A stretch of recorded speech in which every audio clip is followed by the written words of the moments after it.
Cake আর সাতকাহনে সকলকে স্বাগতম। আশা করি তোমরা সবাই খুব ভালো আছো, আমরাও ভালো আছি।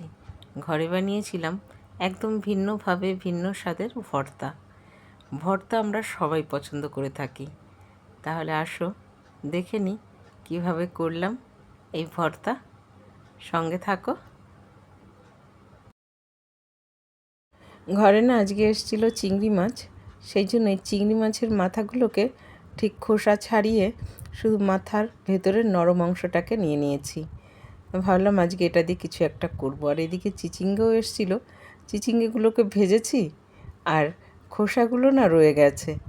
তো ভাবলাম খোসা দিয়ে কিছু একটা করা যেতে পারে, খোসাগুলোই বা কেন ফেলবো, খেতে কিন্তু খুব ভালোই হয়।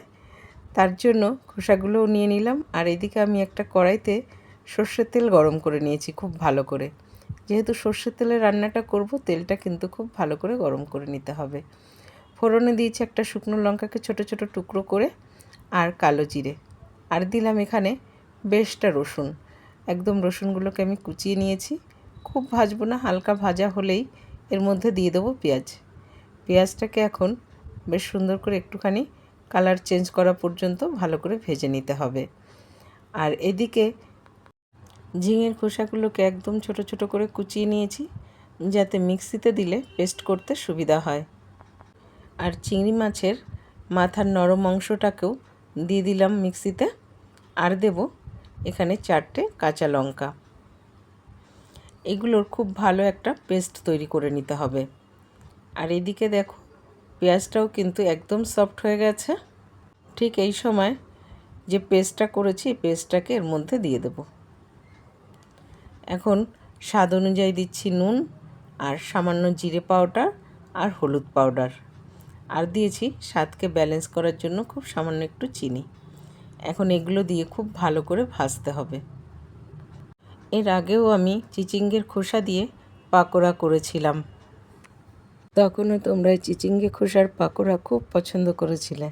তাই আজ ভাবলাম চিংড়ি মাছের মাথাও আছে আর চিচিঙ্গের খোসাও আছে, তো চিচিঙ্গের খোসা দিয়ে আর চিংড়ি মাছের মাথা দিয়ে ভর্তা করা যাক। আর ভর্তা তো আমরা ভীষণ পছন্দ করি, যে কোনো ভর্তা মানেই প্রিয়।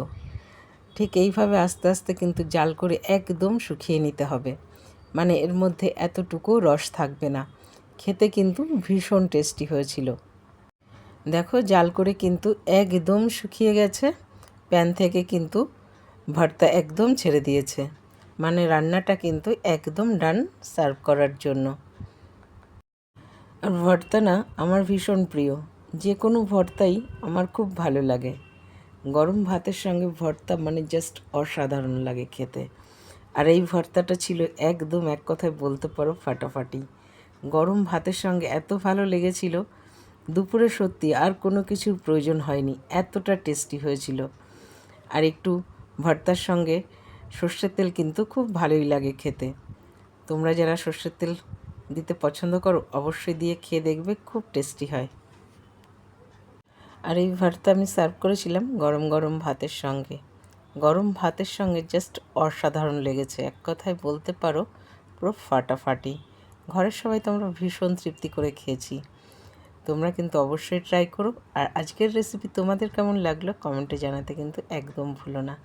ভালো লেগে থাকলে চ্যানেলটা ফলো করে দিও, আর ইউটিউব থেকে দেখে থাকলে প্লিজ প্লিজ বন্ধুরা সাবস্ক্রাইব করে দিও। তাহলে আজ এখানেই শেষ করছি। সবাই ভালো থাকবে, সুস্থ থাকবে, দেখা হবে পরের আরেকটি ব্লগে।